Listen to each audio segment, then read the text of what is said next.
जय श्री गणेश। नमस्कार। मैं आचार्य संजय द्विवेदी। मेरे समस्त प्रबुद्ध दर्शकों का मेरे चैनल पर हार्दिक स्वागत है। प्रिय दर्शकों, आज मैं तुला राशि का जून माह का मासिक राशि फल लेकर आपके सम्मुख उपस्थित हूँ।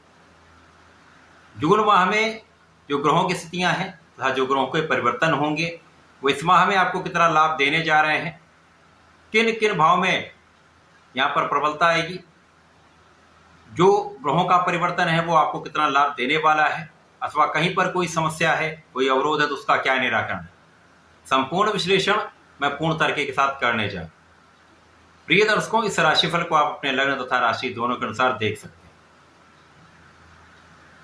तुला राशि के लिए यदि हम अवलोकन करें तो आपके पंचम भाव में राहु का गोचर चलना प्रारंभ हो चुका है। आपके षष्ठम भाव में शनिदेव गोचर कर रहे हैं जो प्रबल हो चुके हैं। आपके सप्तम भाव में शुक्राचार्य स्वयं गोचर कर रहे हैं जो लग्नेश हैं। शुक्राचार्य का परिवर्तन 1 जून को ही हो चुका होगा, जिसके कारण यहाँ पर ये लगभग पूरे माह रहने वाले। आपके अष्टम भाव में सूर्य और बुध का योग बना हुआ होगा। आपके नवम भाव में गुरुदेव बृहस्पति का गोचर चल रहा होगा। आपके दसम भाव में मंगल के साथ प्रारंभिक समय में चंद्रमा होंगे। आपके एकादश भाव में केतु का गोचर चल रहा होगा। इस माह में पहला परिवर्तन बुध का है, जब बुध राशि परिवर्तन करेंगे तथा आपके अष्टम भाव से नवम भाव में प्रवेश करेंगे, जहां पर गुरु और बुध का महायोग बनेगा। 7 जून को ही मंगल का भी राशि परिवर्तन होगा, जब मंगल राशि परिवर्तन करके अपनी नीच राशि से निकलकर सूर्यदेव की मित्र की राशि में प्रवेश कर जाएंगे। एकादश भाव में इनका गोचर आरंभ होगा। 15 जून को सूर्यदेव का राशि परिवर्तन आपके भाग्य भाव में हो जाएगा, जिसके कारण भाग्य भाव में महाप्रबल त्रिग्रही योग बनेगा। 23 जून को बुध का पुनः परिवर्तन यहां से आपके भाग्य भाव से आपके दसम भाव में हो जाएगा। इसी प्रकार से 29 जून को शुक्राचार्य राशि परिवर्तन करके अष्टम भाव में प्रवेश करें। इस पूरे माह में यदि हम देखें तो लग्नेश प्रारंभिक समय से ही लग्न को देख रहे होंगे, जिसके कारण आपकी स्थिति अत्यंत प्रबल होगी। प्रिय दर्शकों, जब लग्नेश लग्न को देखते हैं या जिस भाव का स्वामी अपने भाव को देखता, अपनी राशि को देखता, तो उसके प्रभाव को कई सौ गुना बढ़ा देता है।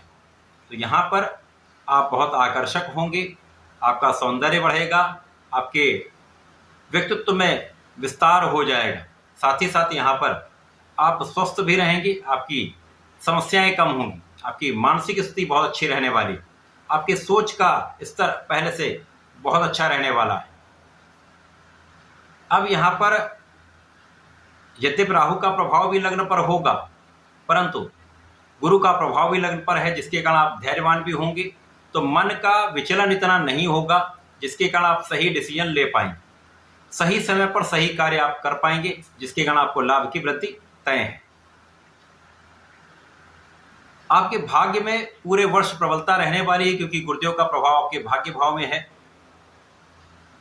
आप धर्म के मार्ग पर चलेंगे, क्योंकि गुरुदेव यहाँ पर आपको धर्म के मार्ग पर चलाने वाले हैं, आपको परिश्रमी बनाने वाले हैं, आपको सहयोग दिलाने वाले हैं। विशेष रूप से भाई बहनों का सहयोग प्राप्त होता रहता है, अच्छे मित्रों का साथ मिलता है, तथा यहाँ पर आप में मानसिक दृढ़ता आ जाती, आपका ज्ञान श्रेष्ठ हो जाता है। इस समय में आपका ज्ञान भी अच्छा रहेगा, बुद्धि बल भी श्रेष्ठ रहेगा, यहाँ आपकी क्षमता में वृद्धि होगी। शिक्षा के क्षेत्र में आप बहुत अच्छा करने वाले, संतान सुख प्राप्त होगा, एक अच्छी संतान प्राप्ति का भी योग बनता है। इस प्रकार से ये जो माह, जून का माह है, वो आपके लिए विशेष रूप से फलदायी हो रहा है। आपके विशिष्ट ज्ञान में यहाँ पर वृद्धि होने वाली है, आपकी गणनाएं श्रेष्ठ रहने वाली है, परंतु यहाँ पर आपको वाणी पर संयम प्रारंभिक समय में रखना होगा, जब तक बुध आपके अष्टम भाव में है। विशेष रूप से परिवार के बीच में बहुत संयमित होकर व्यवहार करें, बहुत संयमित होकर वाणी का प्रयोग करें। आपके आंखों से संबंधित कुछ विकार हो सकता है, छोटी मोटी समस्याएं हो सकती हैं, तो यहाँ आपको ध्यान रखना चाहिए।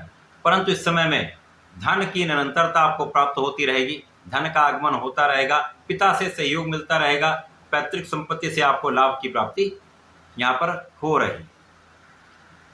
इस पूरे समय में, इस माह में शत्रुओं का विनाश निश्चित है। किसी प्रकार का ज्ञात अज्ञात शत्रु आपके सामने टिक नहीं सकता। यहाँ पर कुछ ऋण बढ़ सकते हैं, अतः इन पर अंकुश लगाना चाहिए। इस समय में आपकी कानूनी समस्याओं का हल निकल जाएगा, आपका पक्ष बलवान रहेगा, आप विजयी रहने वाले हैं।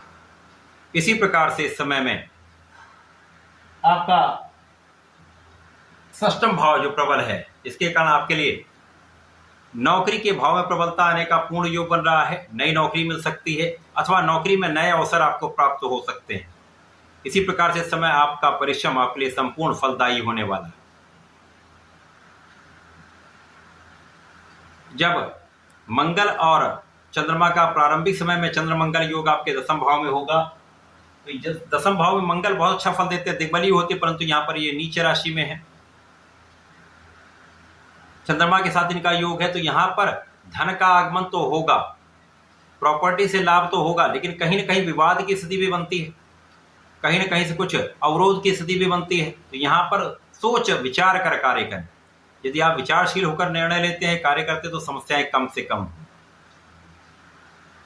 इसी प्रकार से जो सूर्य और बुध का बुधादित्य योग है, वो अष्टम भाव में होकर आपको आध्यात्मिक बनाने वाला है, आपके विशेष ज्ञान में वृद्धि करने वाला है।